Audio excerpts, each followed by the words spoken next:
राधे राधे दोस्तों, आज के इस वीडियो में हम आपको बताएंगे कि क्यों श्री कृष्ण और रुक्मणी दो अनंत प्रेमियों के विवाह के कुछ ही दिनों बाद ऐसी कौन सी भयावह घटना हुई जिसके कारण भगवान श्री कृष्ण को रुक्मणी से अलग होना पड़ गया, वो भी पूरे 12 साल के लिए।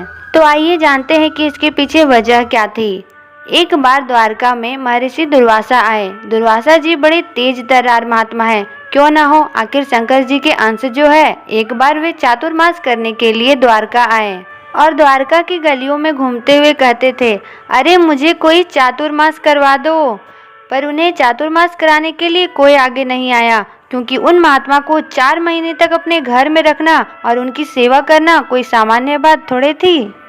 उनके जीभ के आगे वाले हिस्से पर श्राप रखा रहता है, जरा भूल हुई कि श्राप फूट पड़े, पर जीभ के आगे वाले हिस्से पर आशीर्वाद भी रखे रहते हैं। प्रसन्न हो गए तो आशीर्वाद भी इतना दे देते हैं कि फिर कहीं मांगना ना पड़े, और अगर गलती हो गई तो श्राप भी इतना दे देंगे जिसका कोई तोड़ ना हो।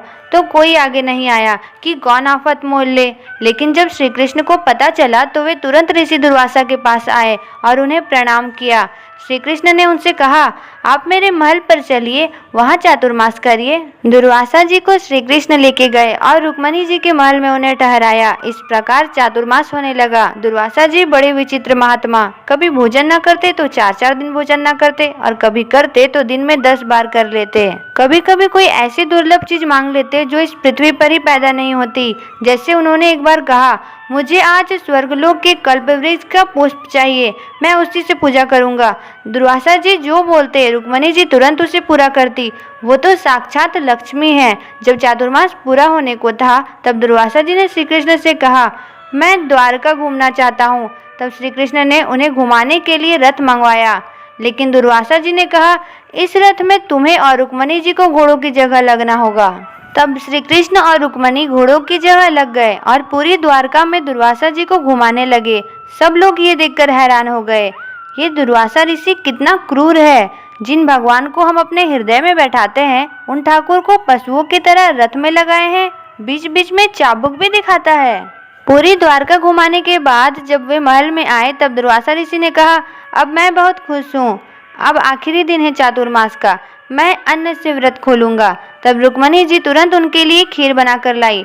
दुर्वासा जी ने केवल 2 कोर पाए। फिर श्री कृष्ण से कहा, आप दिगंबर होकर शरीर पर लंगोटी भी ना हो, दिगंबर होकर इस खीर को अपने पूरे शरीर पर लगाकर मेरे सामने आओ।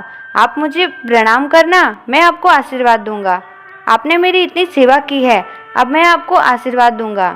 भगवान जब अपने पूरे शरीर पर खीर लगाकर दुर्वासा जी के सामने आए तो दुर्वासा जी ने देखा कि श्री कृष्ण ने तलवे पर खीर नहीं लगाया है।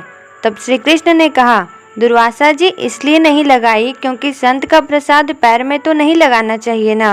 दुर्वासा जी बोले, प्रभु ये तो ठीक नहीं किया, मैं तो सोचता था कि आपका पूरा शरीर वज्र का बना दूं, अब आपने तलवे छोड़ दिए, तलवे वज्र के नहीं हो पाएंगे। इतने में रुक्मणी जी दुर्वासा जी को प्रणाम करने आई, और जैसे ही उन्होंने श्री कृष्ण को दिगंबर खीर लपेटे देखा तो उन्हें हंसी छूट पड़ी। बस इतनी सी बात पर दुर्वासा ऋषि नाराज हो गए। उन्होंने रुक्मणी से कहा, तुम मुझ पर हंसी हो, अब मैं तुम्हें श्राप दूंगा।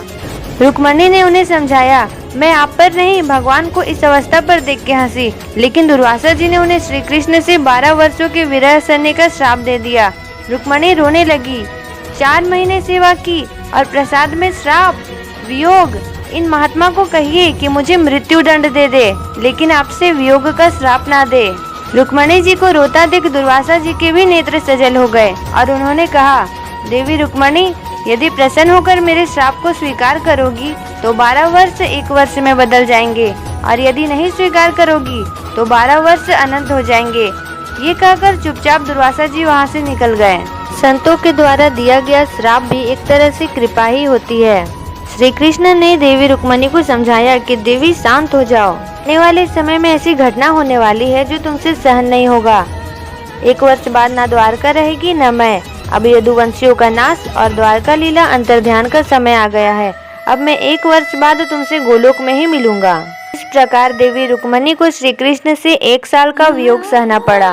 दोस्तों, वीडियो अच्छी लगी हो तो इस वीडियो को लाइक और मेरे चैनल को सब्सक्राइब जरूर करें, ताकि आप राधा कृष्ण से जुड़ी ये छोटी छोटी कथाएं मिस ना कर सके। तो मिलते हैं नेक्स्ट वीडियो में, तब तक के लिए राधे राधे।